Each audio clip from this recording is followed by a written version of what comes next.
One steals things, one tells lies, and every single time somehow it's Harry's fault. You think they're sweet and colourful, you think they want to chat. You bought them from the market square. But please beware of that, for Alfie is a wicked thief, and Chloe tells a lie. Do not believe a word they say.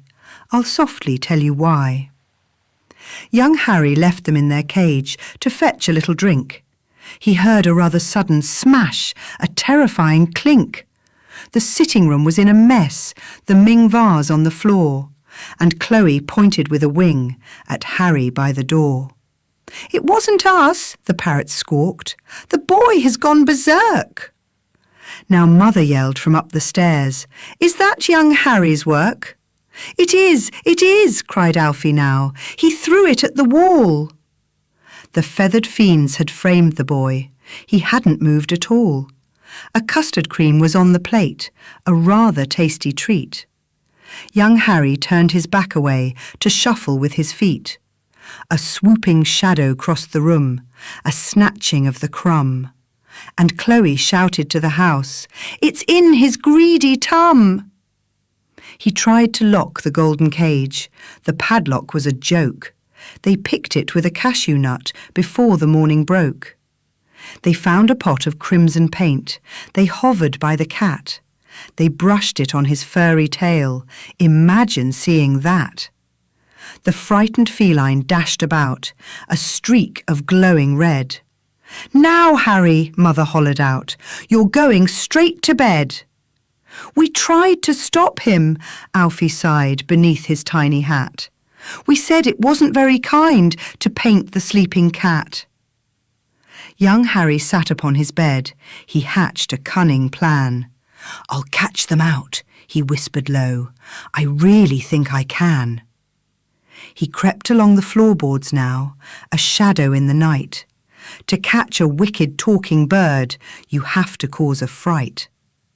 He placed a shiny silver spoon beside the open door. He scattered lots of crunchy seeds across the wooden floor. He hid behind the velvet drapes. He waited for the thieves. They fluttered down to snatch the loot, with tricks beneath their sleeves. But just as Chloe grabbed the spoon, young Harry pulled a string. A heavy box came tumbling down and trapped them by the wing.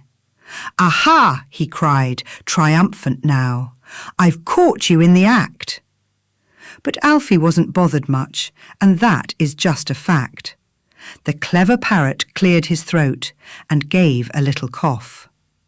Oh, Mother dear, he loudly squawked, he wants to bump us off. He's built a rather nasty trap to squash us on the floor. And Mother's footsteps hurried close outside the bedroom door. She walked inside with dreadful rage and let them from the box. She sent young Harry to the step without his woolly socks. The parrots perched upon the shelf and watched him walk away. They ate a sweet and sticky cake to celebrate the day. So if you see a talking bird that mimics what you do, just walk away and close your ears, or they will ruin you. They'll steal your biscuits, break your things, and frame you for the crime. Don't trust the squawking, feathered fiends. Not ever, not one time.